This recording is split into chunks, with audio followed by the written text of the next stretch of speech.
Indian ഭരണഘടനയിൽ നിന്ന് സോഷ്യലിസവും മതേതരത്വവും നീക്കം ചെയ്യണമെന്ന RSS ജനറൽ സെക്രട്ടറി ദത്താത്രേയ ഹൊസബല്ലയുടെ പ്രസ്താവനയ്ക്കെതിരെ രൂക്ഷ വിമർശനവുമായി CPIM രംഗത്തെത്തി. ഭരണഘടനയെ അട്ടിമറിക്കുക എന്നത് RSSന്റെ ദീർഘകാല ലക്ഷ്യമാണെന്നും ഇന്ത്യയെ ഒരു ഹിന്ദു രാഷ്ട്രമാക്കി മാറ്റുകയാണ് RSS ലക്ഷ്യമെന്നും CPIM പോളിറ്റ് ബ്യൂറോ വിമർശിച്ചു. മതേതരത്വത്തോടുള്ള വെല്ലുവിളിയാണിതെന്ന് മുഖ്യമന്ത്രി പിണറായി വിജയനും ചൂണ്ടിക്കാട്ടി. റിപ്പോർട്ട് കാണാം. ഭരണഘടനയ്ക്കെതിരായ RSS ജനറൽ സെക്രട്ടറി ദത്താത്രേയയുടെ പ്രസ്താവനയ്ക്കെതിരെ വലിയ വിമർശനമാണ് CPIM ഉയർത്തുന്നത്. RSSന്റെ ഉദ്ദേശം തുറന്നുകാട്ടുന്നതാണ് പ്രസ്താവനയെന്നും അപലപിക്കുന്നുവെന്നും CPIM പോളിറ്റ് ബ്യൂറോ ചൂണ്ടിക്കാട്ടി. ഭരണഘടനയെ അട്ടിമറിക്കുക എന്നത് RSSന്റെ ദീർഘകാല ലക്ഷ്യമെന്നും ഇന്ത്യയെ ഒരു ഹിന്ദു രാഷ്ട്രമാക്കി മാറ്റാനുള്ള RSS ഉദ്ദേശമാണ് പ്രസ്താവനയിലൂടെ വ്യക്തമാകുന്നതെന്നും പോളിറ്റ് ബ്യൂറോ വിമർശിച്ചു.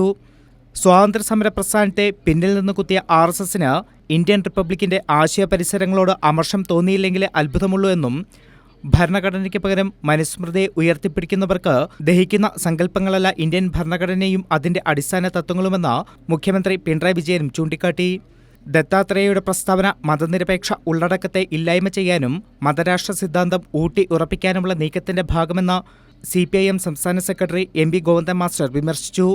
ഏതെങ്കിലും ഒരു MLA MP എന്നല്ല, ഒരു RSSന്റെ സംഘപരിവാറിൻ്റെ ഏറ്റവും പ്രമുഖനായ നേതാവ് ഇപ്പോഴും ചൂണ്ടിക്കാണിച്ചിട്ടുള്ളത്. അപ്പോൾ സ്വാതന്ത്ര്യത്തിൻ്റെയും സമത്വത്തിൻ്റെയും മതനിരപേക്ഷതയുടെയും ഉള്ളടക്കത്തെ ഇല്ലായ്മ ചെയ്യാൻ ശ്രമിച്ചുകൊണ്ടിരിക്കുന്നത്, മുമ്പേ RSS അത് തന്നെയായിരുന്നു ശ്രമിച്ചുകൊണ്ടിരുന്നത്. അതിപ്പോഴും വീണ്ടും ശക്തിയായിട്ട് ഉന്നയിക്കുന്നത് മതരാഷ്ട്ര സിദ്ധാന്തം ഫലപ്രദമായിട്ട് കൈകാര്യം ചെയ്യാൻ മതനിരപേക്ഷതയും പറ്റില്ല, സോഷ്യലിസവും പറ്റില്ല എന്നുള്ളതുകൊണ്ടാണ്. RSS ഭരണഘടനയെ ഒരിക്കലും അംഗീകരിച്ചിട്ടില്ലെന്ന് ഡോക്ടർ ജോൺ ബ്രിട്ടാസ് MP വിമർശിച്ചു. മനുസ്മൃതിയുടെ പിന്തിരിപ്പൻ ആദർശങ്ങളെ നിരാകരിച്ചതിന് ഡോക്ടർ അംബേദ്കറെയും നെഹ്റുവിനെയും അവർ ആക്രമിച്ചു. കേരളത്തിലെ ഒരു പ്രമുഖ RSS നേതാവ് ത്രിവർണ്ണ പതാക ഉപേക്ഷിക്കണമെന്ന് ആവശ്യപ്പെട്ടു.